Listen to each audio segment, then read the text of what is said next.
Hello everyone. पिछली video में हम लोगों ने एमपी सेट के 2024 के पूरे प्रीवियस ईयर क्वेश्चंस कर लिए थे। आज की वीडियो में हम एमपी सेट का 2022 का इंग्लिश लिटरेचर का सेट उठा रहे हैं। तो स्टार्ट करते हैं। मैं इसमें ऑप्शंस की भी एक्सप्लेनेशन दूंगी अलॉन्ग विद द आंसर। तो हमारा फर्स्ट क्वेश्चन है 51। In every man in his humour Ben Jonson based his characters on the. तो ये बेन जॉनसन के बड़े ही famous work every man in his humour से पूछा गया है। तो इसमें क्या होता है, जो बेन जॉनसन है वो 4 ह्यूमर्स की बात करते हैं ऑफ द मिडाइवल फिजियोलॉजी। मतलब उसमें वो 4 तरीके के ह्यूमर्स देते हैं। लाइक ब्लड की बात करते हैं, ब्लड को जिसमें वो बोलते हैं कि सैंग्विन की बात करते हैं। मैं आपको अलग से दिखा देती हूँ इसको। पहले उन्होंने बात की ब्लड की। पहले नंबर पे था ब्लड, जिसको उन्होंने बोला सैंग्विन, SANGUINE। तो उन्होंने बोला जिसके पास जो ब्लड या सैंग्विन ज़्यादा है वो थोड़ा ऑप्टिमिस्टिक रहेगा, चीयरफुल रहेगा, एकदम हमेशा जो हंसता खेलता सा पर्सन रहता है। उसमें उन्होंने बोला कि जो फ्लूइड है जो डोमिनेट करता है वो है ब्लड। दूसरे नंबर का उन्होंने बोला फ्लैज्म, PHLEGM, फ्लैज्म, जिसको उन्होंने फ्लैज्मेटिक भी बोला। और इसका बोला कि अगर जिसमें फ्लैज्म ज़्यादा है वो बहुत ज़्यादा काम और डल रहेगा, मतलब ज़्यादा उसे फ़र्क नहीं पड़ेगा किसी चीज़ से, वो बहुत ज़्यादा काम और डल रहेगा। ठीक है, फिलोसफिकल हम बोल सकते हैं इसको। तीसरी जो उन्होंने बात करी थी वो करी थी येलो बाइल, या फिर हम जिसको बोल सकते हैं कोलेरिक की। येलो बाइल जिसमें ज़्यादा होगा वो क्या होगा, थोड़ा एंग्री टाइप का पर्सन होगा। ठीक है, ब्लड वाला या फिर जो सैंग्विन वाला है उसमें हमने बोल दिया कि वो हैप्पी सा रहेगा, चीयरफुल रहेगा। फ्लैज्म में हमने बोल दिया कि वो काम और डल रहेगा। येलो बाइल जिसमें ज़्यादा होगा वो बहुत ज़्यादा एंग्री रहेगा। फोर्थ जो उन्होंने बात की थी वो की थी ब्लैक बाइल की, जिसको उन्होंने दूसरा नाम दिया था एज अ मेलनकोलिक।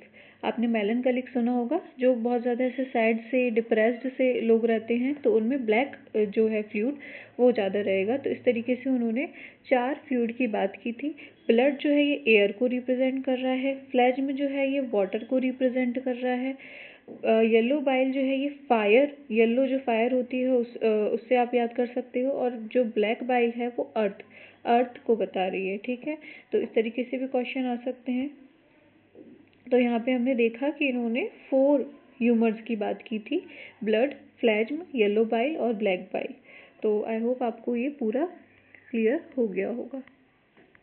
इसके अलावा बैन जॉनसन के every man in his humour तो बिल्कुल ही नहीं भूलना है। इसके अलावा वॉल्पोन इनका बहुत ज़्यादा फेमस वर्क है। द एल्केमिस्ट इनका इम्पॉर्टेंट वर्क है बैन जॉनसन का। और बार्थोलोम्यू फेयर भी बहुत ज़्यादा इम्पॉर्टेंट है। लेकिन आपको every man in his humour और एक और इनका वर्क है every man out of his humour, बिल्कुल नहीं भूलना है। इसके अलावा वॉल्पोन और द एल्केमिस्ट। तो इस क्वेश्चन के रिगार्डिंग आपसे और भी जो अलग क्वेश्चंस बन सकते हैं मैंने उसको भी कवर कर लिया है। नेक्स्ट क्वेश्चन पे मूव करते हैं। नेक्स्ट क्वेश्चन है what is a miracle play. Miracle play क्या होता है? तो पहला क्वेश्चन है it is a dramatisation of an event or legend from the life of a saint or a martyr. दूसरा है it is a play about humours. तीसरा है it is a drama with a lot of comedy and farce. और चौथा है deals with the miracles only. तो आपको ऐसा लग सकता है कि ये वाला जो ऑप्शन है ये सही होगा, deals with the miracles only. लेकिन किसके मिरेकल्स की बात करते हैं? जो सेंट रहे हैं, जो साधु महात्मा रहे हैं, या फिर जो मार्टायर जो शहीद हो गए हैं, उनके द्वारा जो चमत्कार होते थे उनका एक इवेंट बताना, तो ये सब मिरेकल प्ले में होता था। तो इसका राइट आंसर हो जाएगा A, it is a dramatisation of an event or legend from the life of a saint or a martyr. ठीक है, तो ये एक स्टैंडर्ड डेफिनेशन है इसकी। मिरेकल प्लेज में और किस किस की बात करते हैं? सेंट की और मार्टायर्स की। ठीक है, और अगर ह्यूमर्स की बात आ जाए तो फिर अभी हमने जो पढ़ा बेन जॉनसन को बोलेंगे, ये तो मेडिएवल से रिलेटेड ही नहीं है। इसके अलावा जो ड्रामा है जिसमें बहुत ज़्यादा कॉमेडी और फार्स होता है, इसको हम बोलते हैं इंटरल्यूड्स, जो कि इवेंट्स के बीच में आते हैं, जिसमें बीच में थोड़ा सा एक कॉमिक रिलीफ देने के लिए उसमें कॉमेडी और फार्स की जाती है। तो इसमें इंटरल्यूड की डेफिनेशन ये ज़्यादा है, जो कि बहुत ज़्यादा मतलब बाद में पॉपुलर होता है, मेडिवल टाइम का तो नहीं है। और ये तो फिर सिर्फ मिरेकल्स की बात कर रहा है, इसमें कोई भी इन्होंने सेंट और मार्टायर का नहीं बोला है, इसलिए हमारा सही आंसर हो जाएगा ए। ठीक है। इसके अलावा मिस्ट्री प्लेस आपसे पूछ सकते हैं कि एक तो होते हैं मिरेकल प्ले जो सेंट्स और मार्टायर से रिलेटेड रहते हैं, दूसरे होते हैं मिस्ट्री प्ले। मिस्ट्री प्ले जो रहते हैं ये बाइबल स्टोरी से रिलेटेड होते हैं, जो बिब्लिकल क्रिएशंस रहते हैं उससे रिलेटेड होते हैं मिस्ट्री। तो आप मिरेकल और मिस्ट्री में बिल्कुल कंफ्यूज मत होना, मिरेकल में सेंट्स आ जाएंगे और मिस्ट्री में आ जाएंगे बाइबल। ठीक है। इसके अलावा मोरालिटी प्लेस भी होते हैं। मोरालिटी प्लेस में जैसे मोरल्स की बात की जाएगी, गुड डीड्स, अच्छी जो आदतें होती हैं उनकी, एवरी मैन में जो की गई हैं, इस तरीके की बातें हो जाएंगी। ठीक है। Next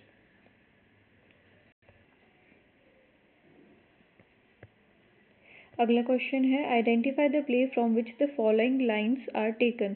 life is but a walking shadow, it is a tale told by an idiot, full of sound and fury नहीं, ये फ्यूरी हो जाएगा, है ना, साउंड एंड फ्यूरी, FURY। तो ये डायरेक्ट क्वेश्चन है कि ये मैकबेथ से ली गई हैं, है ना। ये थोड़ी सी जैसे वॉकिंग शेडो ये सब बात हो रही है, तो थोड़ी डार्क ट्रेजिक बात हो रही है, तो ये मैकबेथ का ही है। ठीक है। हैमलेट में तो ऐसा कुछ था भी नहीं, और किंग लियर थोड़ी डिस्पेयर सी बातें करते थे, and as you like it, तो वैसे इसकी टोन जो है वो कॉमिक या फिर फिलोसफिकल है, तो ये आप ऐसे भी कर सकते हो कि इसका आंसर क्या है, मैकबेथ। ठीक है। मैकबेथ का जो थीम है वही एम्बिशन, गिल्ट, फेट या फिर मोरल डिसऑर्डर से रिलेटेड है। जो हमारा मैकबेथ है वो ही एक ट्रेजिक हीरो है, और इसमें ब्लड, डार्कनेस, इन सब के बारे में बताया गया है। तो साउंड एंड फ्यूरी जो है ये मैकबेथ से ही रिफ्लेक्ट होता है। नेक्स्ट क्वेश्चन देखते हैं, question number 54। Dryden's all for love is primarily based on. तो ये एमसीक्यू एग्जाम्स में भी कई बार आता है कि शेक्सपियर का एंटोनियो एंड क्लियोपेट्रा का एक तरीके से एडाप्टेशन है, ड्राइडन ने किया है ऑल फॉर लव में, है ना। तो ऑल फॉर लव कब आया था, 1677 में आया था, और ये ब्लैंक वर्स में लिखा गया था। ड्राइडन क्या करते हैं, एक तरीके से रीराइट करते हैं शेक्सपियर को, एक न्यू क्लासिकल टच देते हैं उसको, एक न्यू क्लासिकल टेस्ट देते हैं। ठीक है। तो सेम प्लॉट रखते हैं, सेम कैरेक्टर्स रखते हैं, बट एक थोड़ा टाइटर स्ट्रक्चर दे देते हैं शेक्सपियर के एंटोनियो और क्लियोपेट्रा को। ठीक है। बाकी आप जूलियस सीजर तो आपको याद होगा, आप ये याद रखना कि वेबस्टर का एक वर्क है द वाइट डेविल्स, आपसे अलग से पूछ सकते हैं, ये एक रिवेंज ट्रेजिडी है, तो बहुत ज़्यादा फेमस ये एक रिवेंज ट्रेजिडी है द वाइट डेविल्स वेबस्टर की। और सैकविले और नॉर्टन ने मिलके लिखा था गॉर्ब्यूडक, तो ये भी एक इंग्लिश ट्रेजिडी है, और इवन इसको फर्स्ट इंग्लिश ट्रेजिडी बोला जाता है। तो ये नॉर्टन और सैकविले की गॉर्ब्यूडक भी आप ऑप्शन से भी याद करते हुए चलना, लेकिन इसका आंसर है शेक्सपियर का एंटोनी एंड क्लियोपेट्रा। इसके अलावा हम अगर देखें तो जॉन ड्राइडन के और क्या क्या वर्क हैं हमारे पास, all for love all for love आया था हमारे 1677 में। इसके अलावा एब्सोलम एंड एक्टोफिल बहुत ज़्यादा इंपॉर्टेंट है ड्राइडन का। मैक फ्लेक्नोय जो कि 82 के टाइम पे आया था, 1682 समथिंग, तो वो बिल्कुल नहीं भूलना है। और अगर क्रिटिकल वर्क में बोले तो ऐसे ऑन ड्रामेटिक पोइजी तो बिल्कुल भी नहीं भूलना है। तो ऑल फॉर लव के अलावा आप एब्सोलम एंड एक्टोफिल, मैक फ्लेक्नोय एंड ऐसे ऑन ड्रामेटिक पोइजी ये सब कर सकते हो। ठीक है। नेक्स्ट क्वेश्चन पे चलते हैं। In which one of the following plays Senecan elements are to be found? Senecan जो है वो सेनेका से रिलेटेड है ना। सेनेकन बेसिकली रोमन ट्रेजेडीज से रिलेटेड है। सेनेका जो है रोमन को दर्शाता है, जिसमें घोस्ट होते थे, रिवेंज होता था, लॉन्ग सोलिलोक्यूज होते थे, रिटोरिकल स्पीचेस होते थे, बहुत ज़्यादा हम बोल सकते हैं वायलेंस और ब्लडशेड होता था। तो ये सब एक ट्रेजेडी को बता रहा है। और जो थॉमस किड है हमारी यूनिवर्सिटी विट, ये इनकी स्पेनिश ट्रेजेडी इसलिए ही फेमस है वायलेंस और ब्लडशेड के लिए। तो सेनेका से हमें ये भी पूछ सकते हैं कि ये रोमन ट्रेजेडीज़ को बताता है, और इसमें किस में मिलेगी हमको, ये किड की स्पेनिश ट्रेजेडी में मिलेगी। ठीक है, ये एक मॉडल रिवेंज ट्रेजेडी थी। इसमें घोस्ट रहता है एंड्रिया का, अगर आपको पता हो तो। ये भी पूछ सकते हैं कि किड्स की स्पेनिश ट्रेजेडी में घोस्ट का नाम क्या रहता है, तो Andrea.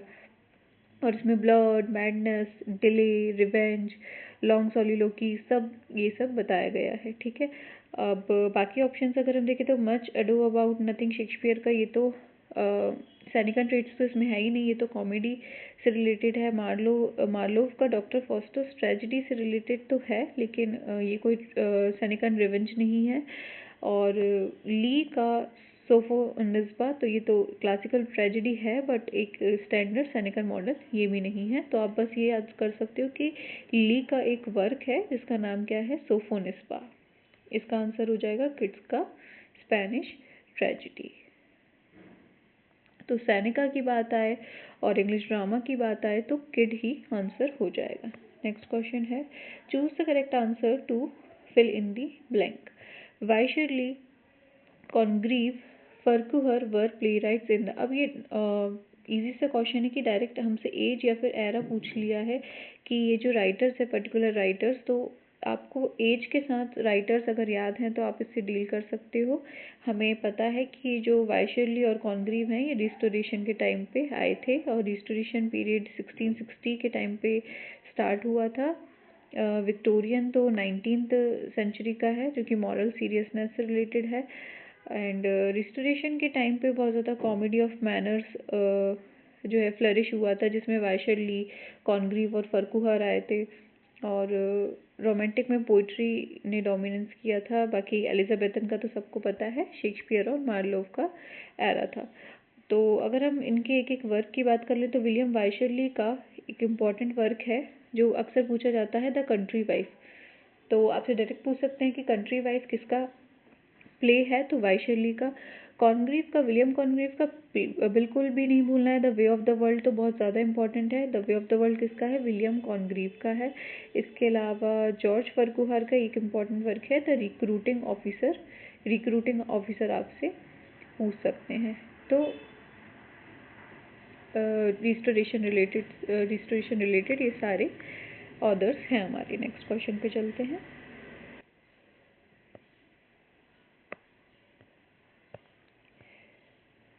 Which one of the following playwrights revised Shakespeare's King Lear and give it a happy ending? तो इनमें से किस प्लेराइट ने शेक्सपियर के जो किंग लियर है उसको रिवाइज किया और उसको एक हैप्पी एंडिंग दी? हमें पता है किंग लियर में एक सैड एंडिंग होती है, तो इसकी हैप्पी एंडिंग किसने दी, नाहुम टेट ने दी है। ठीक है, एन टेट या फिर नाहुम टेट 1681 में इन्होंने री रोट किया किंग लियर को।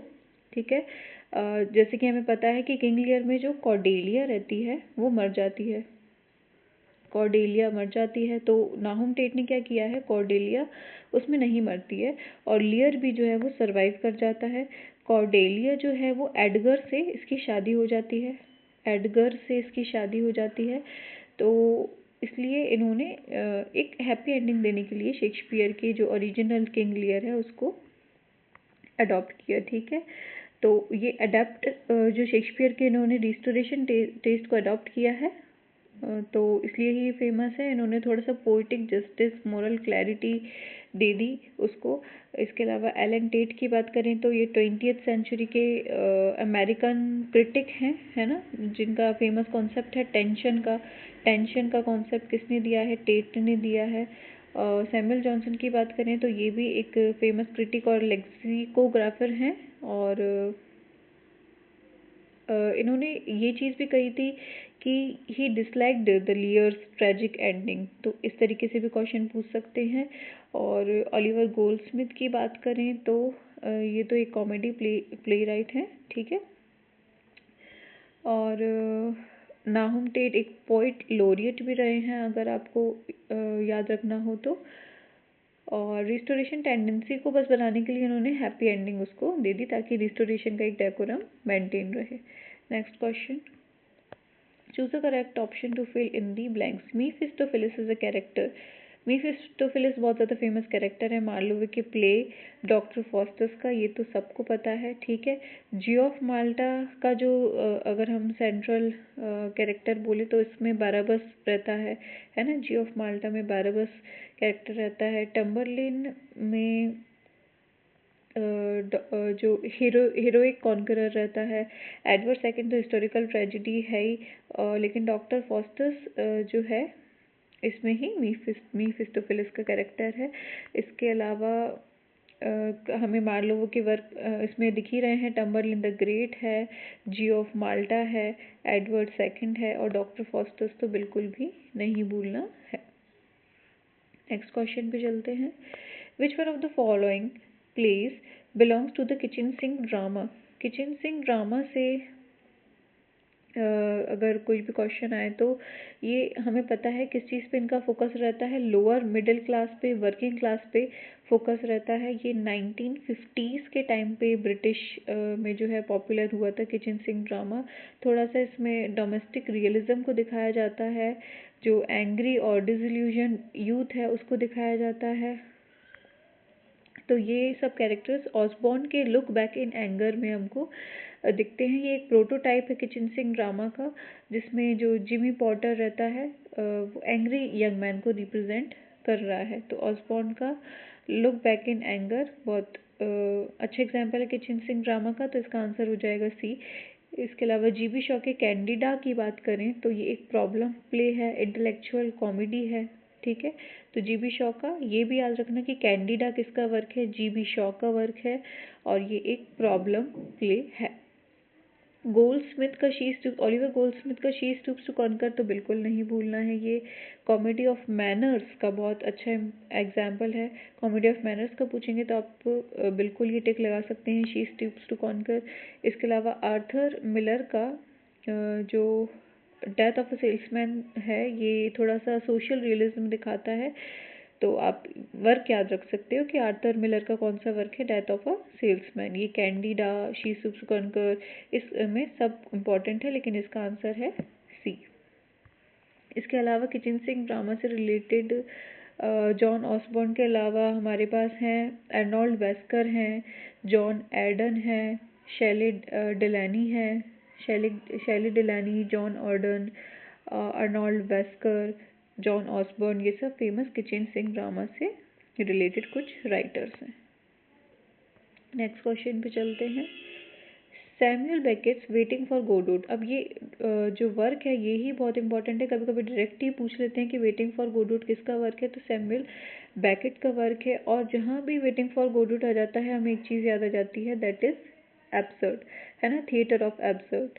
तो सैमुअल बेकेट का जो वेटिंग फॉर गोडोट है ये थिएटर ऑफ द एब्सर्ड से रिलेटेड है। आपसे पूछ सकते हैं कि ये जो theatre of the absurd term है ये किसने कॉइन किया है, तो मार्टिन एसलिन ने इस टर्म को कॉइन किया है। ये भी क्वेश्चन पूछ सकते हैं कि it is the term coin by the Martin Esslin.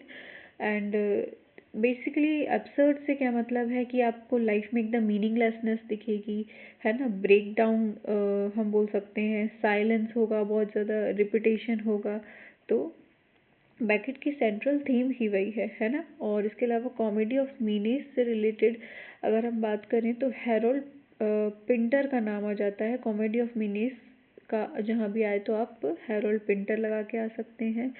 और ट्रेजिक कॉमेडी तो फिर शेक्सपियर से रिलेटेड हो गया, किचन सिंक ड्रामा हम डिस्कस कर चुके हैं, जो कि बिल्कुल ऑपोजिट रहता है एब्सर्डिज्म का, थोड़ा सोशल रियलिज्म की बात करता है ये। बेकेट के वेटिंग फॉर गोडोट के अलावा एंड गेम बहुत ज़्यादा इम्पॉर्टेंट है, क्रेप्स लास्ट टेप इम्पॉर्टेंट है, और हैप्पी डेज इम्पॉर्टेंट है। तो waiting for Godot, endgame, Krapp's last tape और हैप्पी डेज, ये सब बेकेट के कुछ इम्पॉर्टेंट वर्क्स हैं। तो गोडोट जहाँ भी आया बिल्कुल एब्सर्ड लगा सकते हैं, इसका आंसर हो जाएगा theatre of the absurd. Next question देखते हैं, what do we call a passing reference to a literary or historical person, place और इवेंट। तो ये डेफिनेशन दी गई है। हम क्या कर रहे हैं, एक पासिंग रेफरेंस दे रहे हैं, एक इनडायरेक्ट रेफरेंस दे रहे हैं to a literary historical person, place और इवेंट। तो हम अज्यूम कर रहे हैं रीडर की नॉलेज को, तो ये एल्यूजन की एक तरीके से एक्सप्लेनेशन दी गई है। कॉन्सोनेंस तो रिपीटेशन ऑफ कॉन्सोनेंट साउंड से रिलेटेड है। मेटाफर जब हम डायरेक्ट कंपैरिजन करते हैं उससे रिलेटेड है। एजोनेंस जो है ये रिपीटेशन ऑफ वावल साउंड से रिलेटेड है। तो इसका आंसर हो जाएगा अल्यूजन, जो कि इनडायरेक्ट रेफरेंस में यूज़ किया जाता है। ठीक है, डायरेक्ट रेफरेंस, डायरेक्ट कंपैरिजन की बात करें तो मेटाफर आएगा, लेकिन यहाँ पे पासिंग रेफरेंस या फिर इनडायरेक्ट रेफरेंस की बात की गई है तो यहाँ अल्यूजन आएगा। ठीक है, जिससे हम बोल सकते हैं ही मैट हिज वाटरलू। तो ये अल्यूजन हो गया टू द नेपोलियन। नेपोलियन की बात करते हैं हम वाटरलू में, तो ये एक अल्यूजन की ही एक्सप्लेनेशन है। नेक्स्ट ऑप्शन देखते हैं हम, next question, what do we call a language which strikes the ear as smooth, pleasant and musical। तो ये भी एक डायरेक्ट इन्होंने एक्सप्लेनेशन दे रखी है किसकी, यूफोनी की। यूफोनी एक प्लेजेंट साउंड कॉम्बिनेशन होता है जिसमें ऑफन जो सॉफ्ट कॉन्सोनेंट्स रहते हैं like L, M, N, S, इन सब का यूज़ होता है, थोड़ा सा स्मूथ लगता है, सुनने में प्लेजेंट लगता है, तो यूफोनी। और यूफोनी का अपोजिट होता है कोकोफोनी, जो कि थोड़ा हार्श और अनप्लेजेंट साउंड्स को बताता है। ठीक है, डिसोनेंस, डिसोनेंस में तो फिर क्लैश हो जाता है साउंड का, साउंड की अगर क्लैश हो रही है ना, कुछ भी आइडिया या साउंड की क्लैश हो रही है तो उसे हम डिसोनेंस बोलते हैं। और डिस्टर्बेंस तो आपको पता ही है। ठीक है, तो यू जो वर्ड है वो ही गुड साउंड है ना, आपको अगर पता हो तो आप इसका आंसर बिल्कुल लगा सकते हैं, यूफोनी। और जो कोको है या फिर ये कैकोफोनी हो सकता है, ये बैड से रिलेटेड है, तो इसका आंसर हो जाएगा ए। नेक्स्ट क्वेश्चन पे चलते हैं, what is the Greek term prosopopoeia mean in English. तो प्रोसोपोइया मतलब होता है एक तरीके की वॉइस देना और पर्सनैलिटी देना किसी भी एब्स्ट्रैक्ट आइडिया को, है ना। कुछ एब्स्ट्रैक्ट आइडिया है उसको आप एक तरीके से जिंदा कर देते हैं, है ना। किसी डेड पर्सन को आपने एक वॉइस दे दी हो तो इसको हम क्या बोलेंगे, पर्सोनिफिकेशन बोलेंगे, कि आपने उसमें जान डाल दी है ना। प्रोसोपोइया का मतलब क्या होता है, पर्सोनिफिकेशन। वर्सिफिकेशन तो देखो वर्ड से रिलेटेड है, मीटर और पोइटिक स्ट्रक्चर से रिलेटेड है। लिरिकल क्वालिटी तो फिर अलग ही बात हो जाएगी। कैरेक्टराइजेशन भी एक थोड़ा ब्रॉडर प्रोस्पेक्ट हो गया, तो ये किससे रिलेटेड है, पर्सोनिफिकेशन से रिलेटेड है। नेक्स्ट क्वेश्चन पे चलते हैं,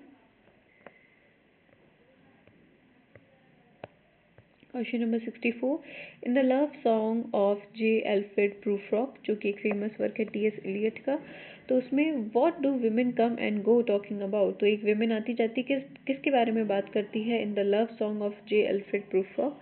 तो पहली बात तो रिपीटेड लाइन है एलियट की जो पोएम है उसमें, in the room the women come and go talking of Michael Angelo, है ना। इसका पूरा नाम ही वही है, इस तरीके से ही बोलते हैं उसको।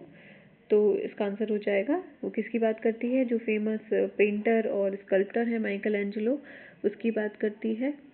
और ये लाइन प्रूफ्रॉक की सोशल एंजाइटी के बारे में बताता है, और जो प्रिटेंशियस मॉडर्न सोसाइटी है उसके बारे में बताया। हेलन तो जो है वो ग्रीक ट्रेजेडी से रिलेटेड है। एरिस्टोटल और इलियट खुद तो अपना नहीं ही होगा क्योंकि इलियट का ही वर्क है, तो ये माइकल एंजेलो के बारे में। अब लाइन अब अगर आपको याद होगी तो आप बिल्कुल कर पाओगे कि what do women come and go, तो इसमें जो लाइन रहती है उसमें बोला जाता है in the room the women come and go talking of Michael Angelo. Okay, तो ये आपको पता हो। तो माइकल एंजेलो एक बहुत ज़्यादा फेमस स्कल्प्टर है और पेंटर है ना, सिंबल है रेनेसां ग्रेटनेस के। तो वहाँ से आपको ये क्वेश्चन बन जाएगा। नेक्स्ट क्वेश्चन देखते हैं, according to Greek mythology who was the husband of Helen. तो ये एमपी सेट का एक अच्छा ट्रेंड है कि जैसे इस क्वेश्चन में हमें हेलन देखने को मिला, तो ये नेक्स्ट क्वेश्चन में हेलन से पूछ लिया इनने, है ना।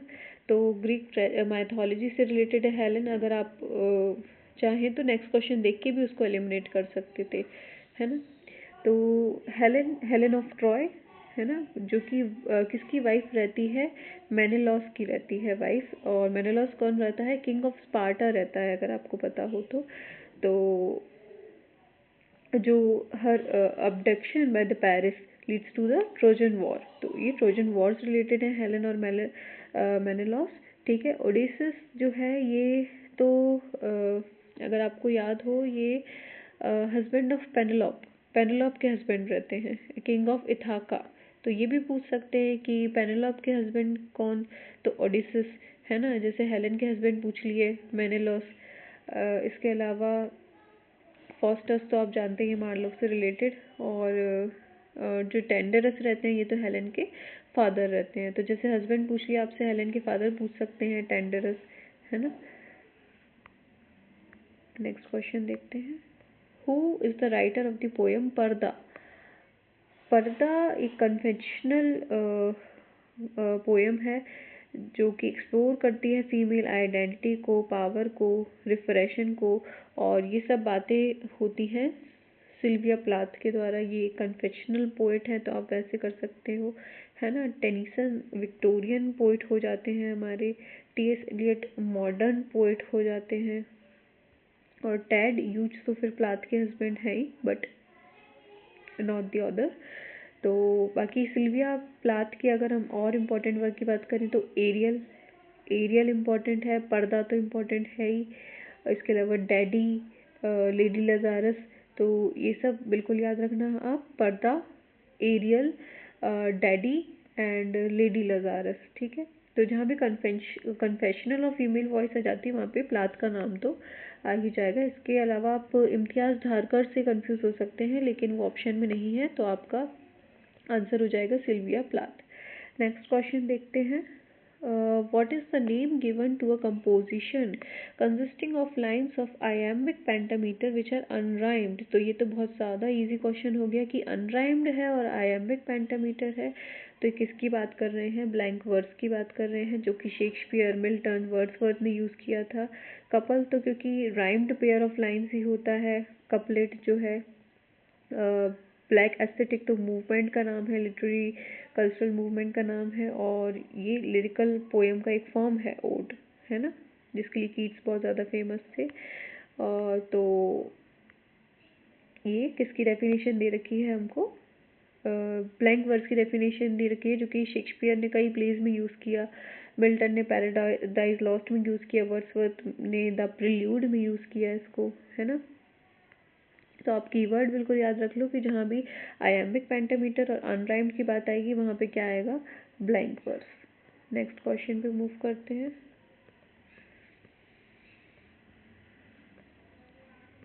Who is the speaker of the following lines? What though the field is lost, all is not lost, the unconquerable will and the study of revenge, immortal hate and courage never to submit or yield।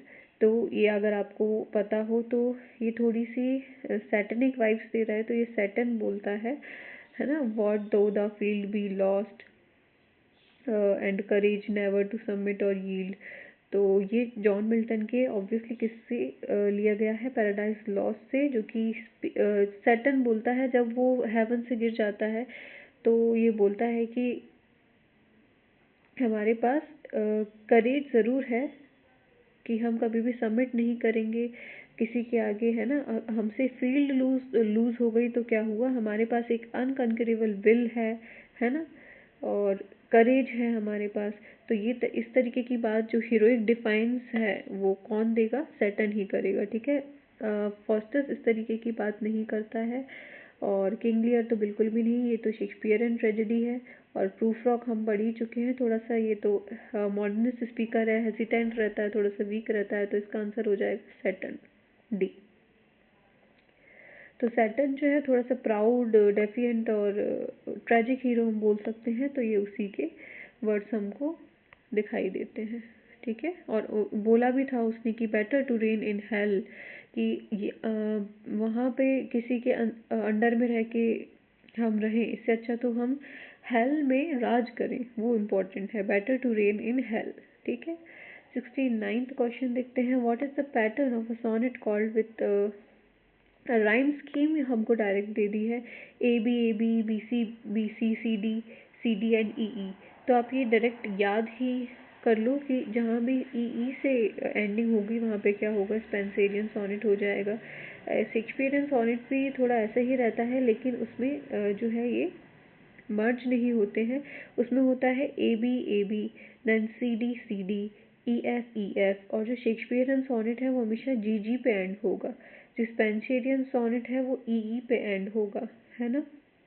English sonnet का तो मतलब ही Shakespearean sonnet हो जाता है, और Italian sonnet तो इन सब से अलग ही हो जाता है, जिसकी राइम स्कीम हम जो बोलते हैं ए बी ए अब्बा अब्बा, और उसके बाद सी डी ई, तो बी ए बी ए, इसके अलावा सी डी ई, तो ये इटालियन सोनेट हो जाता है।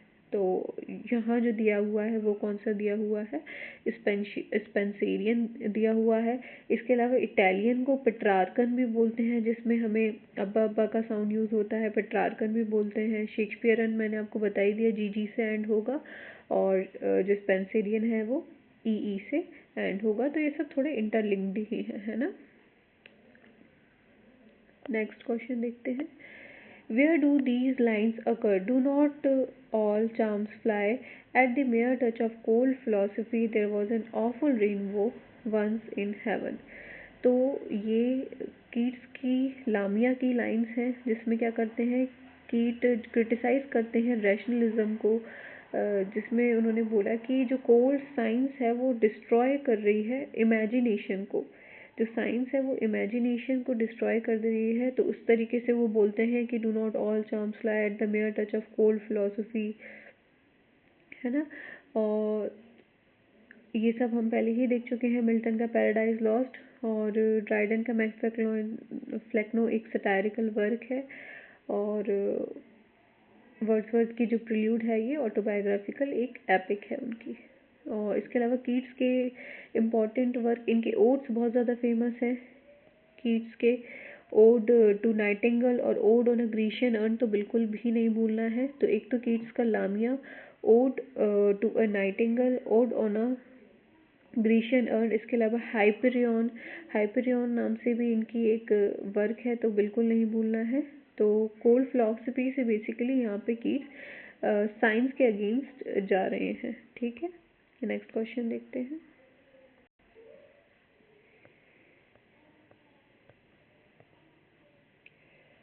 नेक्स्ट क्वेश्चन है, the germ of the novel ले इन द मेडाइवल, कि नोवेल का जो जर्म है, मतलब जो सीड है, वो किस में ले करती है। तो अगर आपको पता है होगा कि मेडाइवल टाइम पे सबसे ज़्यादा क्या चल रहा था, मेडाइवल नोवेल जो है वो मेडाइवल रोमांस से ही जो है डेवलप हुई थी। लॉन्ग प्रोज नैरेटिव्स आ गए थे, इंडिविजुअल एक्सपीरियंस पे बहुत ज़्यादा फोकस किया जाने लगा था। तो मेडाइवल रोमांसेस का जो शिफ्ट हुआ था from the verse to the prose, तो वहीं से जो है थोड़ा सा रियलिस्टिक नैरेटिव्स आने लगे, और नोवेल का जन्म हुआ वहाँ से। पोइट्री जो है ये डायरेक्ट नोवेल का फॉर्म ले ही नहीं सकती, क्योंकि एपिक्स और बलाड्स की बात करती हैं। प्रोज एक मीडियम है, जनर नहीं है, है ना। तो इसका आंसर हो जाएगा रोमांस। तो जर्म ऑफ द नोवेल की जहाँ भी बात आएगी तो आप क्या लगाओगे, रोमांस। सेकंड है, who called the novel a summary of actual life. तो एक स्टेटमेंट है जो किसने दिया था, जॉर्ज मेरेडिथ ने दिया था। तो इन्होंने बोला था कि नोवेल क्या होती है, और कुछ नहीं, एक समरी है एक्चुअल लाइफ की। जॉर्ज मेरेडिथ थोड़े से सोशल ऑब्जर्वेशन पे ज़्यादा ध्यान देते थे। इसके अलावा फील्डिंग की अगर बात करें तो इन्होंने कॉमिक नोवेल को बोला है कॉमिक एपिक इन प्रोज, ठीक है। तो जैसे मेरेडिथ का पूछा है कि समरी ऑफ एक्चुअल लाइफ, तो फील्डिंग का पूछ सकते हैं कि इन्होंने नोवेल को बोला है as a comic epic in prose, है ना। फील्डिंग ने इसको ऐसा बोला है। और ठीक है, गैनफोर्ड और विलियम्स का ऐसा कोई स्टेटमेंट नहीं है, लेकिन आप फील्डिंग का याद रखना कि इन्होंने बोला है नोवेल को as a comic epic in prose. Meredith का एक फेमस वर्क है द इगोइस्ट, अगर आपको याद रखना हो, और इसके अलावा the ordeal of Richard Feverel भी मेरेडिथ का इम्पोर्टेंट वर्क है। तो समरी ऑफ एक्चुअल लाइफ किससे रिलेटेड है? मेरेडिथ से रिलेटेड है। Who has said all human happiness and misery take the form of action? तो ये अगर आपको पता हो फॉर्म ऑफ एक्शन, सब की बात एरिस्टोटल ही करते थे। This idea comes from the Aristotle's poetics, है ना, जो कि 335 BCE का एक उनका वर्क था एरिस्टोटल का पोएटिक्स। तो जिसमें ये बोलते हैं कि ट्रेजिडी जो है वो इमिटेट करती है किसको? एक्शन को, नॉट कैरेक्टर। तो tragedy imitates action not character. और एंड इसके अलावा उन्होंने और भी चीज़ें बोली कि प्लॉट जो है वो सोल रहती है ट्रेजिडी का। तो all human happiness and misery take the form of action, तो action is the keyword here. और यहाँ से आपको याद आ जाएगा एरिस्टोटल, जिन्होंने एक्शन बेस्ड थ्योरी दी थी। इसके अलावा डॉक्टर जॉनसन, ये न्यू क्लासिकल क्रिटिक हैं। E.M. फॉस्टर ने, इनका एक फेमस वर्क है एस्पेक्ट्स ऑफ द नोवेल, जो कि 1927 में आया था। तो आपसे पूछ सकते हैं कि एस्पेक्ट्स ऑफ द नोवेल किसका वर्क है? E.M. फॉस्टर का है। ये एक मॉडर्न नोवेलिस्ट है। थॉमस हार्डी को तो आप फिर जानते ही हो, है ना। नेक्स्ट क्वेश्चन देखते हैं। In English fiction the touch of realism come with the arrival of. तो रियलिज्म की हम बात करें तो हमें डैनियल डिफो बिल्कुल याद आ जाने चाहिए। डैनियल डिफो क्यों? क्योंकि इन्होंने जो है रियलिज्म कैसे लाए थे, ये ऑर्डिनरी कैरेक्टर्स को इंट्रोड्यूस किया इन्होंने, थोड़ी सी रियलिस्टिक डिटेल दी, थोड़ी जर्नलिस्टिक स्टाइल बताई, ठीक है। रॉबिन्सन क्रूसो, इनका फेमस वर्क जो कि 1719 में आया था, ये तो कौन भूल सकता है, डैनियल डिफो का रॉबिन्सन क्रूसो। इस नोवेल की वजह से जो है बिगिनिंग हो गई थी रियलिज्म की इन द इंग्लिश फिक्शन। इसके अलावा हेनरी जेम्स की बात करें तो ये साइकोलॉजिकल रियलिज्म से हम इनको रिलेटेड बोल सकते हैं, लेकिन ये बहुत टाइम बाद आया था इन द 19th सेंचुरी, जबकि जो डैनियल डिफो है, इनकी रॉबिन्सन क्रूसो 1719 के टाइम पे आई थी। हेनरी फील्डिंग का अगर बोलें तो अभी जैसे हमने पढ़ा था, ये कॉमिक रियलिज्म की बात करते हैं, और इनका फेमस जो वर्क है टॉम जोन्स, ये तो एक कॉमिक रियलिज्म ही है, टॉम जोन्स, है ना, जो कि 1749 में आया था। तो ये रियलिज्म की तो बात करते हैं, लेकिन कॉमिक रियलिज्म से रिलेटेड है। इसके अलावा चार्ल्स डिकेंस तो हमें पता ही है कि ये सोशल रियलिज्म से रिलेटेड है, और ये विक्टोरियन एरा में आते थे। तो इसका आंसर हो जाएगा डिफॉय, डैनियल डिफो का रॉबिन्सन क्रूसो बहुत अच्छा एग्जांपल है। हेनरी जेम्स साइकोलॉजिकल रियलिज्म से रिलेटेड है।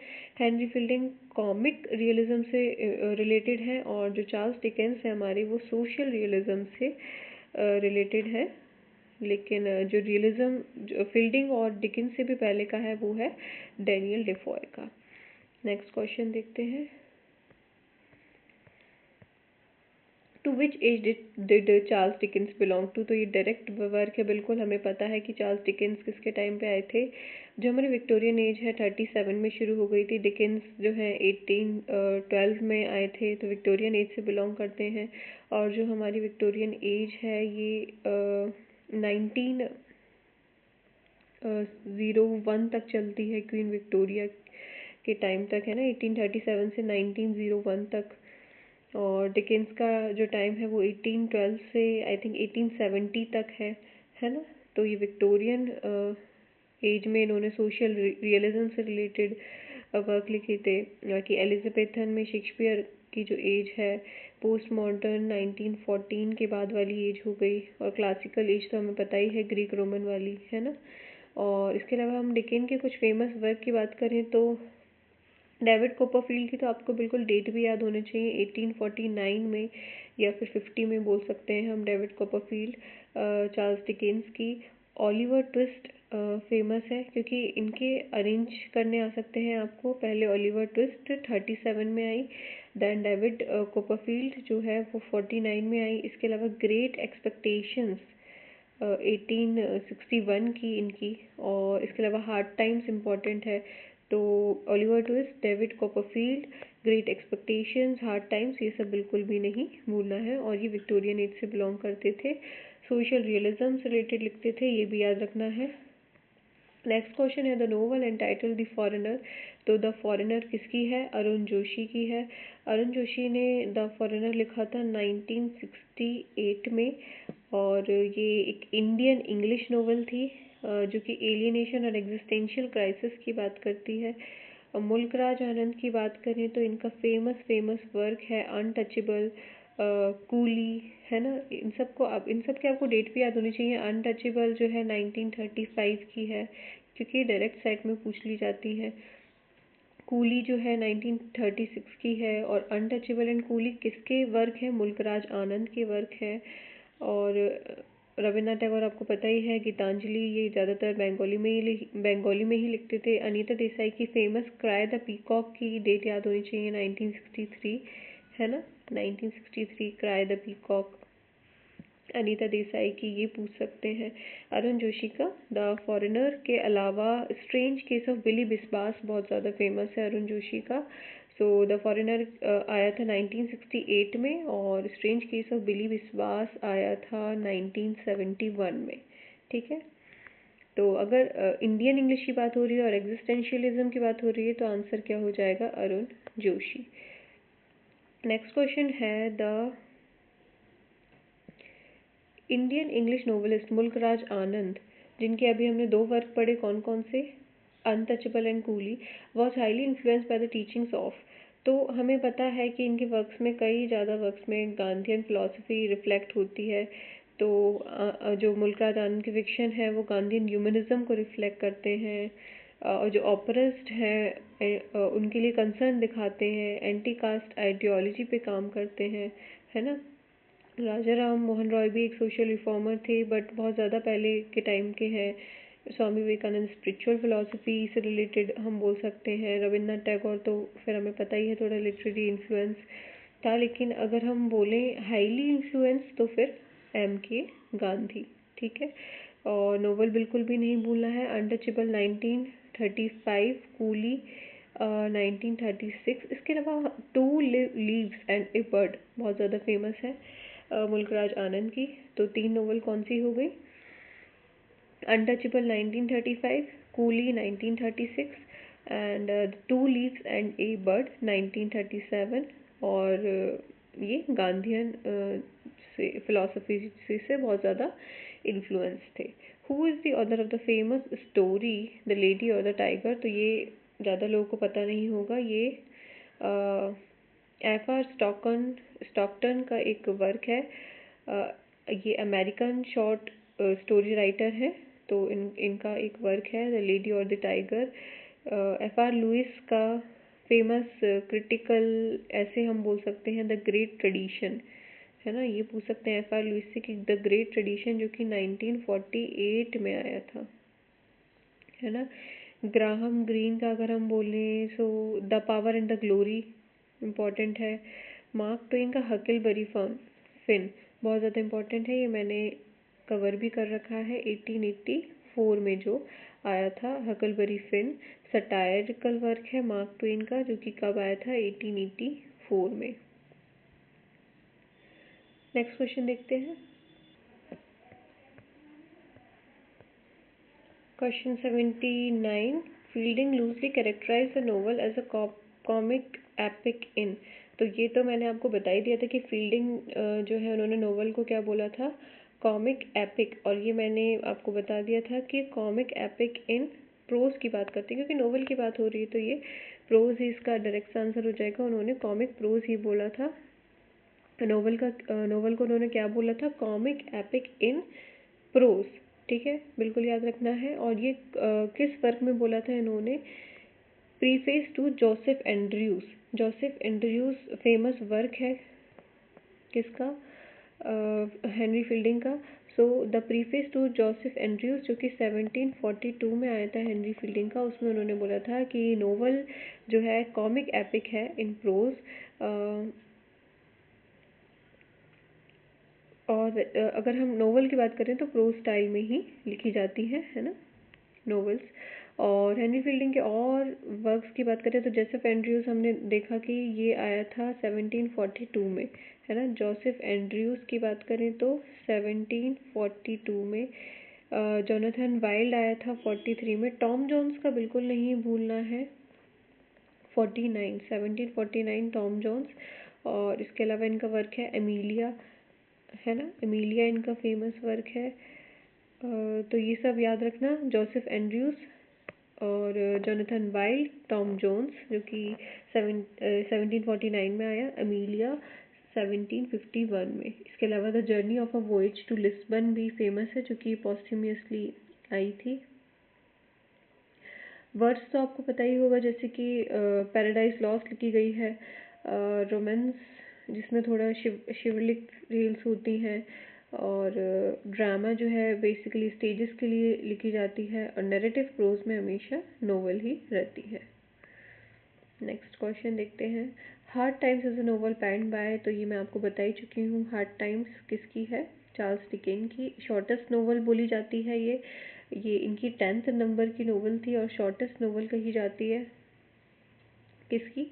चार्ल्स डिकेन्स की। इसको ये किसके अंदर आई थी? 1854 में हाउस होल्ड वर्ड्स के अंदर आई थी। हाउस होल्ड वर्ड्स के अंदर ये स्ट्रॉन्ग क्रिटिक है utilitarianism, industrial capitalism, mechanical education, इन सब की। और इसका फुल टाइटल आपसे पूछा जा सकता है कि हार्ड टाइम्स का फुल टाइटल क्या है? For these times.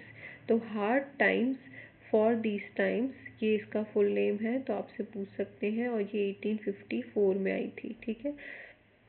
आपसे चार्ल्स डिकेन्स के आपने अभी देखा बहुत सारे क्वेश्चन पूछे जा चुके हैं, तो इसका क्रोनोलॉजी आपको बिल्कुल प्रिपेयर करना है। जैसे कि पिकविक पेपर्स 36 के टाइम पे, 1836 के टाइम पे आया।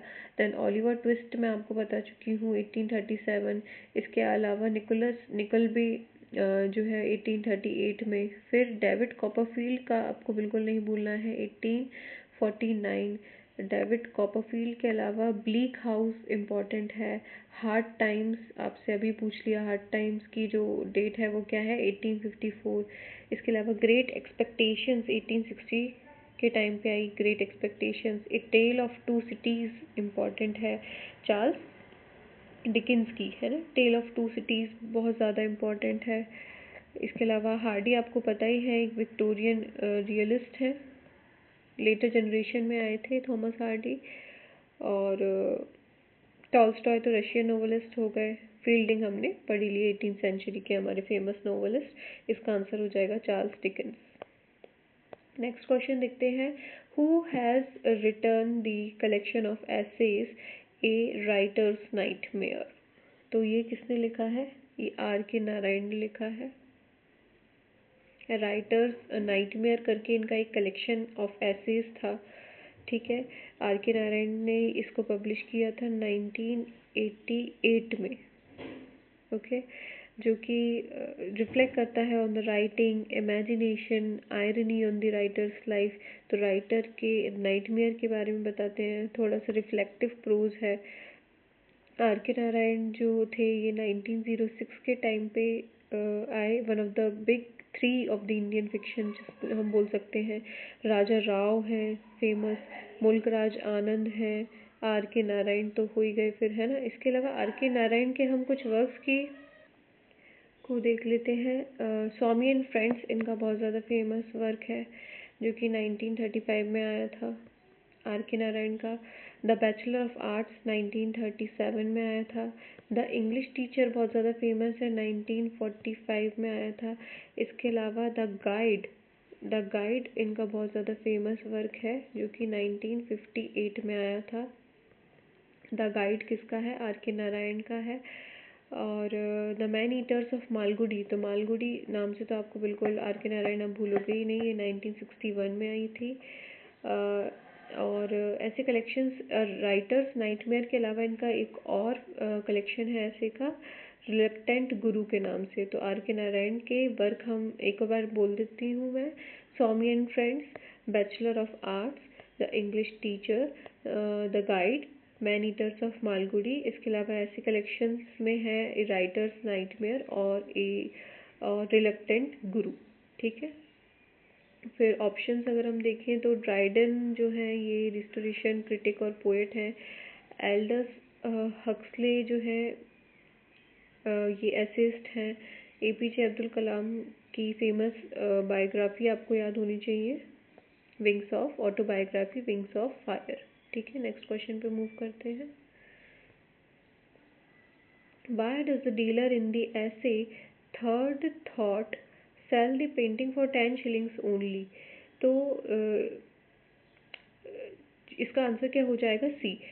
क्योंकि जो डीलर रहता है was not sure of the originality of the painting, उसको पेंटिंग की ओरिजिनलिटी के बारे में पता नहीं होता, इसलिए ये जो ऐसे है थर्ड थॉट, ये पहली बात तो किसका ऐसे है? ये ई वी लूकस का ऐसे है। ई वी लूकस का ऐसे है ये थर्ड थॉट। इसकी थीम क्या थी? Irony of judgement and perception. और जो डीलर रहता है उसको इसकी ऑथेंटिसिटी, उसकी ओरिजिनलिटी के बारे में पता नहीं होता, इसलिए वो एकदम सस्ते में 10 शिलिंग्स में ही उस पेंटिंग को बेच देता है। और लेटर आयरनी किस बात से रिवील होती है? जब उसको रियल वैल्यू पता चलती है उस पेंटिंग की। तो इस बारे में इसकी बात की गई है। और इसके अलावा ईवी लूकस का फेमस द ओपन रोड करके फेमस वर्क है। फायर साइड एंड सनशाइन है। थर्ड थॉट तो आपको याद रखना ही। इसके अलावा open road, fire side and sunshine, a wanderer in London. Third thought की अगर हम बोले डेट तो 1908 में थर्ड थॉट लिखा था ईवी लूकस ने। ठीक है, नेक्स्ट क्वेश्चन देखते हैं। As described in the essay Meditations in Westminster Abbey, in what kind of a mood does Edison, Joseph Edison जो है हमारी, walk by himself in the Westminster Abbey? तो उनका मूड पूछा गया है। तो it is ऐसे मेडिटेशंस इन द वेस्टमिंस्टर एबे, ये एक ऐसे है किसका? एडिसन का, जोसेफ एडिसन का, जो कि इनका फेमस, अगर आपको पता हो, स्पेक्टेटर, जो कि इन्होंने स्टील के साथ में शुरू किया था, तो उसमें पब्लिश हुआ था द स्पेक्टेटर में। एडिसन क्या करते हैं? अकेले जाते हैं वेस्टमिंस्टर एबे में और रिफ्लेक्ट करते हैं on the death, time, mortality की बात करते हैं। तो उनका मूड थोड़ा किस फिलोसफिकल रहता है, ग्रेव की बात करते हैं। तो यहाँ हम बोल सकते हैं कि ये थोड़े सीरियस मूड में रहते हैं। हम सैड या बैड नहीं बोल सकते हैं इसमें, और हैप्पी तो बिल्कुल भी नहीं है। तो हम बोल सकते हैं थोड़े से सीरियस मूड में ये वॉक करते हैं। और स्पेक्टेटर की आपको डेट बिल्कुल याद रखनी है। द स्पेक्टेटर जो कि उन्होंने रिचर्ड स्टीली के साथ शुरू किया था 1711-12 में। इसके अलावा टेटलर इनका फेमस जो है जर्नल है। टेटलर की डेट है 1709, स्पेक्टेटर की है 1711-12, है ना। और अगर इनका और फेमस वर्क बात करें तो कैटो करके इनका वर्क आया था। कैटो एक ट्रेजिडी है 1713 की, किसकी? एडिसन की। तो कैटो बिल्कुल याद रखना है। टेटलर, स्पेक्टेटर तो बिल्कुल भी नहीं भूलना है ना। नेक्स्ट हम देख लेते हैं। Who has written the autobiography of unknown Indian? तो ये डायरेक्ट क्वेश्चन है। निराज सिंह चौधरी का है। 1951 में आया था ये autobiography of an unknown Indian. और ये बहुत ज़्यादा कंट्रोवर्शियल था, क्योंकि it is dedicated shockingly to the memory of the British empire in India. मतलब ब्रिटिश एम्पायर को डेडिकेट कर दिया था इन्होंने। तो इसलिए बहुत ज़्यादा कंट्रोवर्शियल रहा था। 1951 में आया था, तो आप इसकी डेट याद रख सकते हैं। नेक्स्ट क्वेश्चन पे चलते हैं। What is the title of the autobiography of APJ Abdul Kalam? ये तो मैं आपको बता भी चुकी हूँ और सबको याद है, विंग्स ऑफ फायर। लेकिन आपसे एक और क्वेश्चन पूछ सकते हैं कि इसको किसके साथ में इन्होंने लिखा था? को राइटर कौन था? तो अरुण तिवारी के साथ में ये ऑटोबायोग्राफी इन्होंने लिखी थी, अरुण तिवारी। तो आप ये नाम याद रखना, अरुण तिवारी को राइट करी थी इन्होंने। एंड ये अब्दुल कलाम की जर्नी के बारे में बताते हैं, रामेश्वरम से लेके कैसे वो राष्ट्रपति भवन तक पहुँचे। और इनकी अगर पब्लिकेशन डेट पूछें तो ये भी इम्पोर्टेंट है, 1999। है ना। पब्लिकेशन डेट भी बिल्कुल आपको याद होनी चाहिए। इसके अलावा एपीजे अब्दुल कलाम का बर्थ याद होना चाहिए आपको 31, है ना। और डेथ जो हुई थी इनकी 2015 में। और इसके अलावा इनके जो और फेमस वर्क्स है, इग्नाइटेड माइंड्स करके इनका एक वर्क है, इंडिया 2020 करके इनका वर्क है, the luminous sparks, turning points, ये सब पूछ सकते हैं। तो विंग्स ऑफ फायर हमारी हो गई 1999। इसके अलावा ignited minds, India 2020, the luminous sparks और टर्निंग पॉइंट्स। ठीक है, नेक्स्ट क्वेश्चन देखते हैं। Who has written the essay The Praise of Chimney Sweepers? तो ये अगर आपको याद है, चार्ल्स लैम के जो एसेज थे, एसेज ऑफ इलिया करके इनके कुछ एसेज हैं, तो उसमें ये इनका कलेक्शन के अंदर था the praise of chimney sweeper, जिसमें लैम्प जो है सिंपथाइज करते हैं उस चाइल्ड को विद द चिमनी स्वीपर्स, है ना। और एसेज ऑफ इलिया आया कब था? एसेज ऑफ इलिया 1823 में आया था। और लास्ट एसेज ऑफ इलिया कब आए थे? 1833 में आए थे। ठीक है, चार्ल्स लैम का इम्पॉर्टेंट है essays of Elia, last essays of Elia. इसके अलावा टेल्स फ्रॉम शेक्सपियर इन्होंने मैरी लैम के साथ में लिखे थे, टेल्स फ्रॉम शेक्सपियर, तो वो इम्पॉर्टेंट है। इसके अलावा द ओल्ड फैमिलियर फेसेस इनका इम्पॉर्टेंट है। ठीक है, और ऑप्शंस अगर आप देखें तो स्विफ्ट का गलिवर्स ट्रैवल बहुत ज़्यादा इंपॉर्टेंट है, बिल्कुल नहीं भूलना है, जो कि एक सटायरिकल प्रोज है। गोल्डस्मिथ का she stoops to conquer, and इनका एक पीरियोडिकल ऐसे भी है the citizen of the world, वो बिल्कुल नहीं भूलना है गोल्डस्मिथ का the citizen of the world. और स्टीवनसन भी एक एसेस थे, बट इनका थोड़ा डिफरेंट थीम था। नेक्स्ट क्वेश्चन देखते हैं। Who has written the essay the functions of the teacher? Functions of the teacher, तो अगर आपको पता हो कि जो बर्ट्रैंड रसेल है, ये टीचर्स की रिस्पॉन्सिबिलिटी के बारे में बात करते थे, है ना। और इनके जो फंक्शंस दिए इन्होंने टीचर के, इनके कुछ वर्क हैं अनपॉपुलर एसेस करके, education and the social order करके इनके कुछ वर्क्स हैं, तो उसमें इन्होंने बताया है। इसके अलावा principles of mathematics, marriage and morals, education and social order, unpopular essays, history of the western philosophy, ये सब इतने वर्क्स हैं इनके। हेनरी जेम्स तो फिर आपको पता ही है, नोवेलिस्ट है। एडिसन के पीरियोडिकल्स आपको बस याद होने चाहिए। स्विफ्ट की हमने बात कर ही ली है, और इसका आंसर हो जाएगा बर्ट्रैंड रसेल। तो इनके अगर आपको वर्क याद रखने हैं तो आप education and the social order याद रख सकते हैं और अनपॉपुलर एसेस याद रख सकते हैं। नेक्स्ट क्वेश्चन देखते हैं। To which century did Oliver Goldsmith belong? तो डायरेक्ट आपसे सेंचुरी ही पूछ ली है, तो ये एज ऑफ जॉनसन के टाइम पे आए थे। और अगर आपको पता हो तो एज ऑफ जॉनसन जो थी वो 1817 के क्या बोल रही हूँ मैं, 18th सेंचुरी के टाइम पे थी, है ना। गोल्डस्मिथ का जो टाइम पीरियड है अगर आपको वो याद है 1728, तो आप बिल्कुल अच्छे से लगा लोगे इसको, है ना। और ये एज ऑफ जॉनसन के टाइम के माने जाते हैं 18th सेंचुरी। ठीक है, इनके अगर वर्क बोलें तो इनका फेमस वर्क है द ट्रैवलर, ओलिवर गोल्डस्मिथ का। द ट्रैवलर के अलावा द डिजर्टेड विलेज बहुत ज़्यादा फेमस वर्क है इनका। विकार ऑफ वेकफील्ड बिल्कुल नहीं भूलना है आपको, तो आपको क्रोनोलॉजी पूछी जा सकती है। सिटीज़न ऑफ द वर्ल्ड, जैसे कि मैंने आपको बताया, सिटीज़न ऑफ द वर्ल्ड इनका 62 के टाइम पे आया, 1762 के टाइम पे।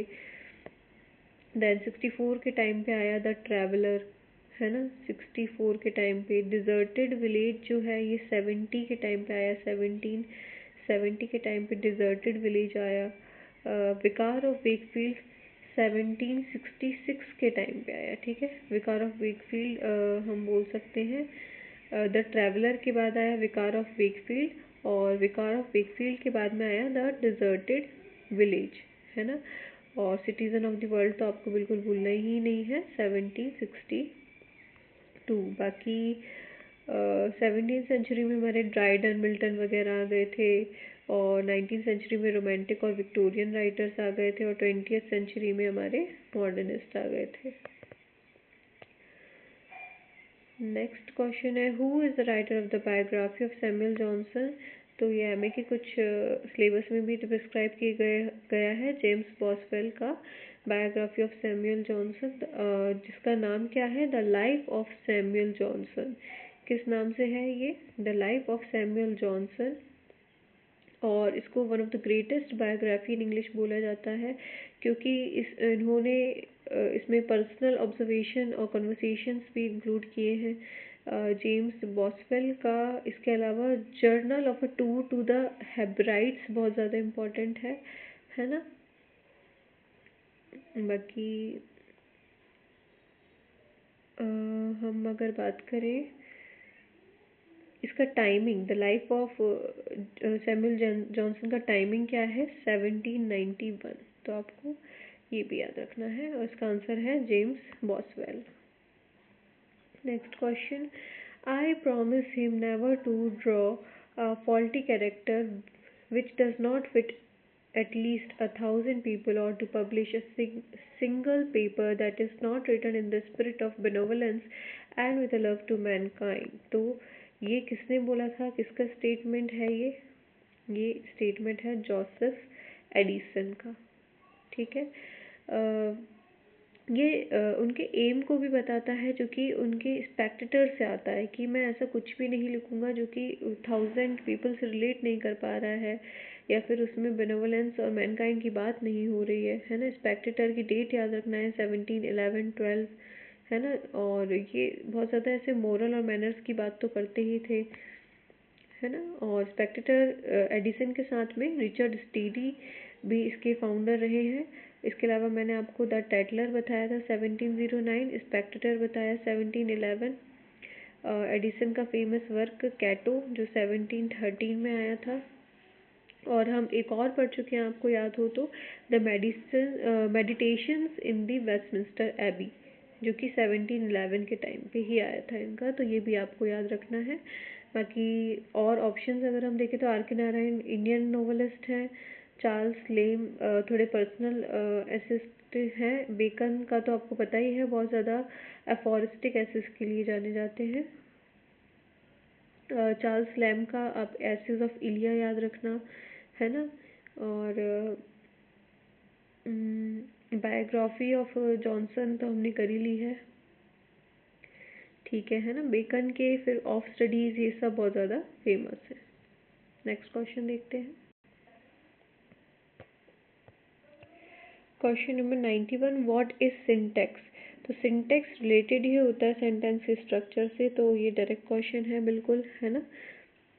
कि किस तरीके से वर्ड्स को अरेंज किया जाता है, जिससे फ्रेज बनते हैं, सेंटेंस बनते हैं, क्लॉज बनते हैं, है ना। सब्जेक्ट वर्ब का जो फ्रेज का स्ट्रक्चर है, ये सब ऑर्डर हम किस में पढ़ते हैं, सिंटैक्स में पढ़ते हैं। लाइक हम ये नहीं बोल सकते कि लाइक एक है, she is reading a book, तो हम उसको ऐसे नहीं बोल सकते कि reading she book is a, है ना। इसका एक स्ट्रक्चर है, तो ये हम किसके अंदर पढ़ते हैं, सिंटैक्स के अंदर पढ़ते हैं। और इसके अलावा वर्ड फॉर्मेशन की बात करें तो ये मॉर्फोलॉजी हो जाएगा, है ना। स्पीच साउंड की बात करें तो ये फोनोलॉजी हो जाएगा। और स्टडी लैंग्वेज की यूज़ की बात करें तो इस कंटेक्स्ट में हो जाएगा प्रैग्मेटिक्स। ठीक है, the study of language use किस में करते हैं, हम प्रैग्मेटिक्स में यूज़ करते हैं। और सिंटेक्स वाले का आंसर हो जाएगा सेंटेंस स्ट्रक्चर। तो याद रखना, word formation, morphology, speech sound, phonetics या फिर फोनोलॉजी, और लैंग्वेज यूज़ की बात करें तो प्रैग्मेटिक्स। ठीक है, नेक्स्ट क्वेश्चन देखते हैं, what is a term for the rules that govern how words are formed and combined to create meaning, है ना। अब वर्ड्स की बात कर ली गई है, तो हमें पता ही है किस बारे में बात हो रही है, मॉर्फोलॉजी, जो कि इंटरनल स्ट्रक्चर्स ऑफ वर्ड्स की बात करता है। और जो स्मॉलेस्ट मीनिंगफुल यूनिट्स रहती हैं वर्ड्स की उसको क्या बोला जाता है, मॉर्फीम्स बोला जाता है, ठीक है।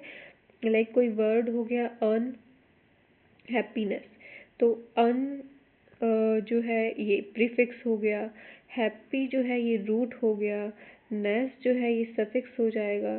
तो इस तरीके से इन वर्ड्स को कंबाइन करके जो एक मीनिंग क्रिएट हो रहा है अनहैप्पीनेस, है ना। तो ये सब चीज़ें हम किसमें स्टडी करते हैं, मॉर्फोलॉजी में करते हैं। इसके अलावा मॉर्फोलॉजी में दो तरीके की बात की गई है, इन्फ्लेक्शनल और derivational.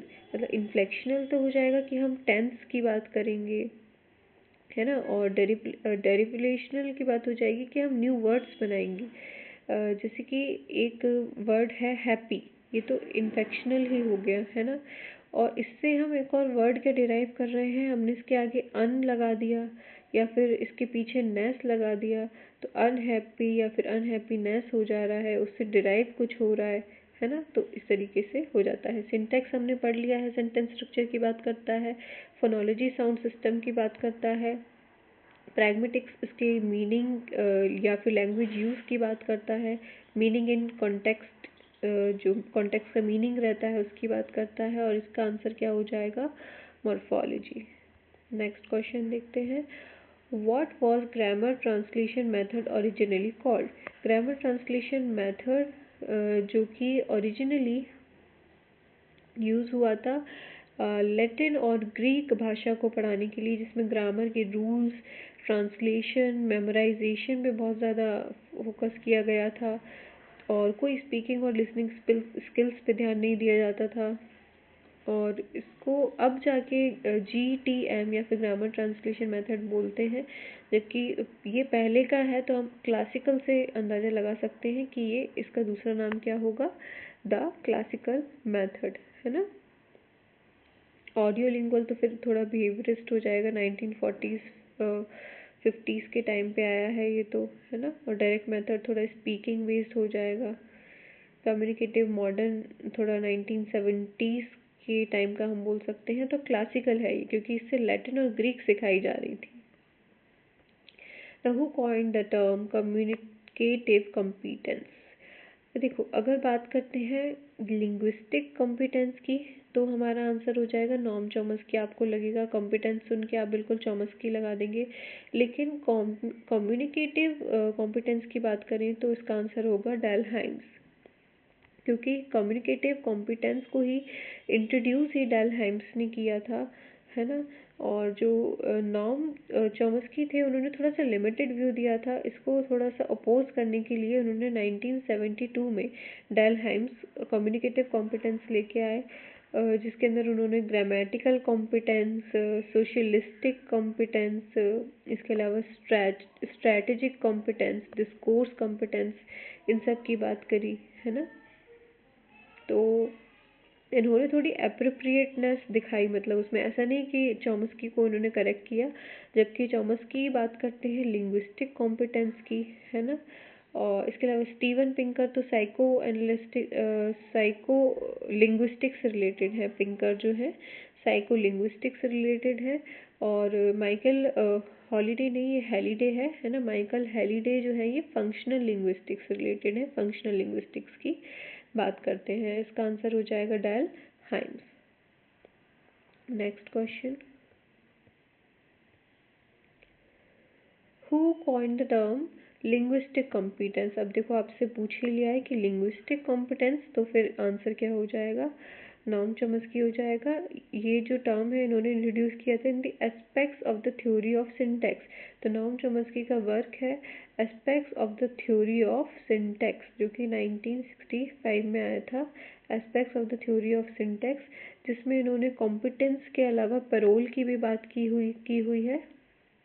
Competence and langue and parole तो हमारा सेश्योर का हो जाएगा।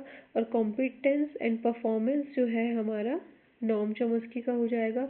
कॉम्पिटेंस मतलब उन्होंने बोला कि जो आइडियल नॉलेज है हमारी लैंग्वेज की, है ना, वो है कॉम्पिटेंस। और जो उसका एक्चुअल यूसेज है वो है परफॉर्मेंस, जैसे कि लैंग और पैरोल में बात की गई थी, है ना। इसके अलावा नॉम चॉम्स्की का वर्क है सिंटैक्टिक स्ट्रक्चर्स, बहुत ज़्यादा फेमस है। 1957 में आया था। Aspects of the theory of syntax तो आपको बिल्कुल याद रखना ही है, और इसके अलावा लैंग्वेज एंड माइंड करके भी इनका एक वर्क है। तो syntactic structures, aspects of the theory of syntax and language and mind, ठीक है। और इसमें देखो ऑप्शन में डेलहाइम्स भी दे रखे हैं, तो हमें पता है ये कम्युनिकेटिव कॉम्पिटेंस से रिलेटेड है। फर्डिनेंड दे सोशोर ने लैंग एंड पैरोल का कॉन्सेप्ट दिया था कि लैंग जो है वो आइडियल नॉलेज हो जाएगी लैंग्वेज की, जस्ट लाइक कॉम्पिटेंस, और जो परफॉर्मेंस है वो एक्चुअल यूसेज हो जाएगा उस लैंग्वेज का, जस्ट लाइक परफॉर्मेंस। पैरोल और परफॉर्मेंस रिलेटेड है, लैंग और कॉम्पिटेंस रिलेटेड है, ठीक है। और इसके अलावा जॉन सियरली की स्पीच एक्ट थ्योरी बहुत ज़्यादा इंपॉर्टेंट है, तो सियरली से आपसे क्या पूछ सकते हैं, स्पीच एक्ट थ्योरी पूछ सकते हैं। नेक्स्ट क्वेश्चन देखते हैं, who develop the silent way language teaching method. तो ये बहुत ज़्यादा नेट में भी पूछा जा सकता है, आपको याद होना चाहिए कि कैलेब गेटोगनो ने साइलेंट वे जो है एक टीचिंग मेथड दिया था इन द 1960s-70s, है ना, जिसमें टीचर जो है वो ज़्यादातर साइलेंट ही रहेगा और लर्नर खुद से जो है लैंग्वेज की रूल्स जो है डिस्कवर करेगा। और इसके अलावा इसमें ये पूछ सकते हैं कि इसमें एक तरीके की रॉड्स रहती हैं जिसको बोलते हैं किज़नर रॉड्स बोलते हैं इनको, है ना, छड़ी एक तरीके की हम बोल सकते हैं किज़नर रॉड्स का। और साउंड कलर चार्ट्स का यूज़ इसमें किया जाता है, तो ये पूछ सकते हैं कि किज़नर रॉड्स या फिर साउंड कलर चार्ट का यूज़ किस में करते हैं, साइलेंट वे टीचिंग मेथड में करते हैं। और इसको डेवलप किसने किया था, कैलेब गेटोगनो ने किया था। और फिर कैलेब गेटोगनो ने इसको हम बोल सकते हैं, अगर कंपेयर करें तो क्रेशन तो इनपुट हाइपोथेसिस की बात करते थे, है ना। और जेम्स एशर का फेमस जो 24 में भी पूछा गया था, TPR से रिलेटेड, टोटल फिजिकल रिस्पॉन्स से रिलेटेड। तो अगर इनपुट हाइपोथेसिस की बात करेंगे तो स्टीफन क्रेशन, और टोटल फिजिकल रिस्पॉन्स की बात करेंगे तो एशर। और चॉम्स्की तो फिर आपको पता ही है, जनरेटिव ग्रामर से रिलेटेड है। और कैलेब गेटोगनो किससे रिलेटेड है, साइलेंट वे से रिलेटेड है। नेक्स्ट क्वेश्चन देखते हैं, which of the Kachru's circle refers to the countries where English is used as an additional language. तो जो हमारे ब्रज बी कचरू है, उन्होंने 3 तरीके के सर्कल्स बताए थे। एक था, मैं आपको बना के बता देती हूँ, एक था इनर सर्कल, है ना, जो नेटिव इंग्लिश कंट्रीज़ हैं जो इंग्लिश हमेशा से बोलती आ रही है, लाइक UK US हो गए, है ना, ये ऑस्ट्रेलिया हो गया। फिर एक उन्होंने बोला आउटर सर्कल, जो कि फॉर्मल कॉलोनीज रही हैं, जैसे कि हमारी इंडिया एक कॉलोनी रही है, मतलब ब्रिटिश के अंडर रही है, तो हमारी इंग्लिश लैंग्वेज हो गई वैसी। तो इंडिया, नाइजीरिया, और हम बात कर सकते हैं सिंगापुर, है ना, ये सब। इसके अलावा उन्होंने तीसरा सर्कल दिया था जिसका नाम है एक्सपेंडिंग सर्कल। तो ये हो गया इनर सर्कल, ये हो गया आउटर सर्कल, और इसके अलावा एक्सपेंडिंग सर्कल कि अब इंग्लिश को एज अ फॉरेन लैंग्वेज और एडिशनल लैंग्वेज यूज़ किया जाने लगा है, जैसे कि चाइना, जापान और रशिया में भी इंडिया को एज अ फॉरेन और एडिशनल लैंग्वेज यूज़ किया जा रहा है। तो इनर सर्कल नेटिव स्पीकर्स की बात करता था, आउटर जो कॉलोनाइज्ड और इंस्टीट्यूशनलाइज्ड जो कंट्रीज़ हैं उनकी बात करता है ना, और जो एक्सपेंडिंग सर्कल है वो एडिशनल की बात करता है। तो यहाँ पे हमारे क्वेश्चन में क्या पूछा गया है, which of the Kachru's circle refers to the countries where English is used an additional language. तो एडिशनल लैंग्वेज उनने सबसे बाहर वाले सर्कल एक्सपेंडिंग सर्कल में बात की थी, तो इसका आंसर हो जाएगा एक्सपेंडिंग सर्कल। नेक्स्ट क्वेश्चन देखते हैं,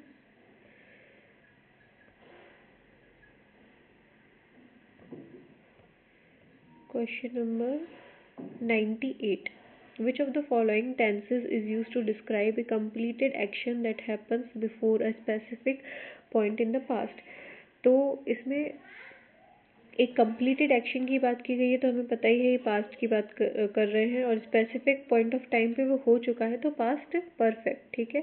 an action completed before another action in the past, तो जैसे हम इसमें बोल सकते हैं कि he had done his work, है ना, कि उसने अपना काम कर लिया है। हैड का यूज़ हो रहा है, हैड हो रहा है, प्लस हम बोल सकते हैं पास्ट पार्टिसिपल का यूज़ हो रहा है, तो ये पास्ट परफेक्ट हो जाएगा कि कोई कंप्लीटेड एक्शन है जो कि स्पेसिफिक पॉइंट ऑफ टाइम से पहले ही हो चुका है। तो इसका आंसर हो जाएगा B, he had finished his work, है ना, बिफोर द टीचर अराइव्स, तो वो कर चुका है। ऐसा हम इसमें थोड़ा सा दिमाग लगा के कर सकते हैं। नेक्स्ट क्वेश्चन देखते हैं। What is the main idea behind the eclectic approach in English language teaching?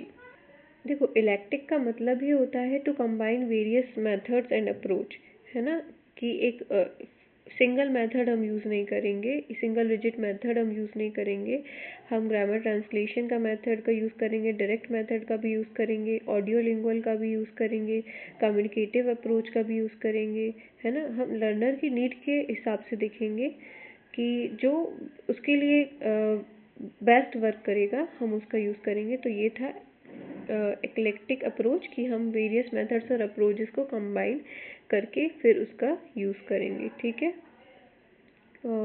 फिर नेक्स्ट क्वेश्चन देखते हैं। आज हम 100 क्वेश्चन करेंगे और बाकी के बचे हुए क्वेश्चन हम दूसरी वीडियो में करेंगे जो कल अपलोड हो जाएगी। इस तरीके से 50-50 क्वेश्चन हम कर लेंगे। 100 क्वेश्चन है, how does ZPD stand in Vygotsky social cultural theory of cognitive development. पहली बात तो आपको वाइगोत्स्की का बिल्कुल याद होना चाहिए कि सोशल कल्चरल थ्योरी जो है कॉग्निटिव डेवलपमेंट की किसने दी है, वाइगोत्स्की ने दी है।